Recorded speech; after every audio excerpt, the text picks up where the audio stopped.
Voici le corrigé de l'exercice 14, page 287.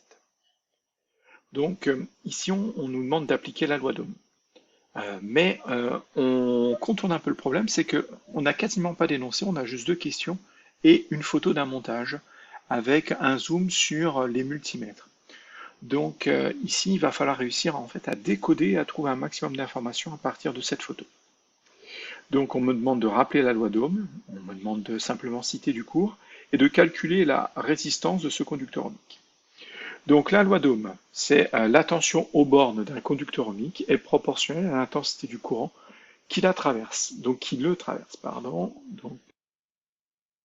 Donc ça veut dire que la tension aux bornes du conducteur ohmique, qui est ici, est égale à un coefficient de proportionnalité, c'est la résistance du conducteur ohmique, multiplié par l'intensité qui traverse le conducteur ohmique.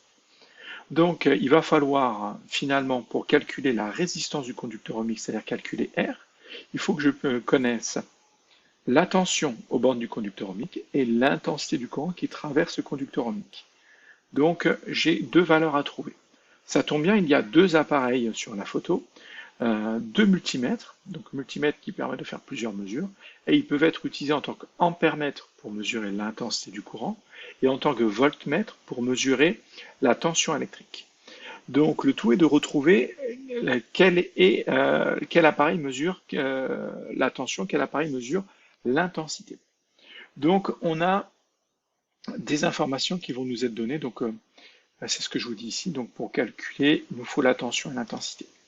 Donc sur la photo 2, on voit deux multimètres, l'un est en voltmètre et l'autre est en ampèremètre. Celui de gauche, il est branché en série. Donc celui qui est à gauche est branché en série. C'est pas forcément super évident de voir, surtout avec les plaquettes que vous n'avez pas forcément l'habitude d'utiliser. Donc ici, il n'est pas forcément facile de voir qu'il est branché en série, mais si ça avait été branché en dérivation, on aurait eu plus de fils les uns sur les autres.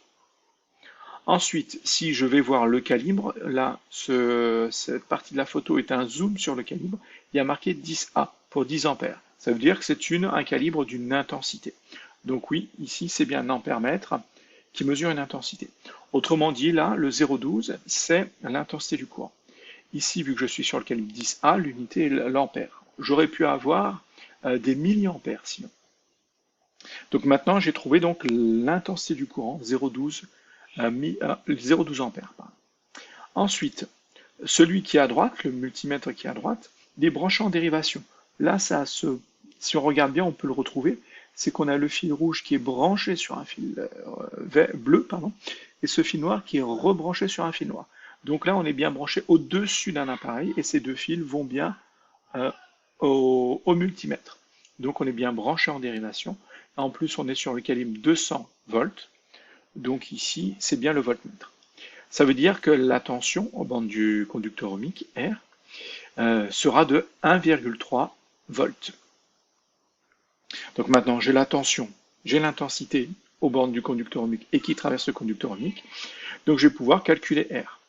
Donc comme la tension était aux bornes du conducteur ohmique est égale à sa résistance multipliée par l'intensité du courant qui le traverse, ben R, avec le 632, je modifie ma formule.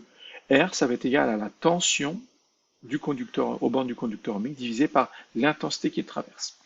La tension doit être en volts, l'intensité doit être en ampères, donc je n'ai pas de modification à faire, pas de conversion. Ça fait 1,3 divisé par 0,12, et à deux chiffres significatifs près, j'arrondis à 11 ohms. L'unité de la résistance, ce sont des ohms, dont le symbole est oméga.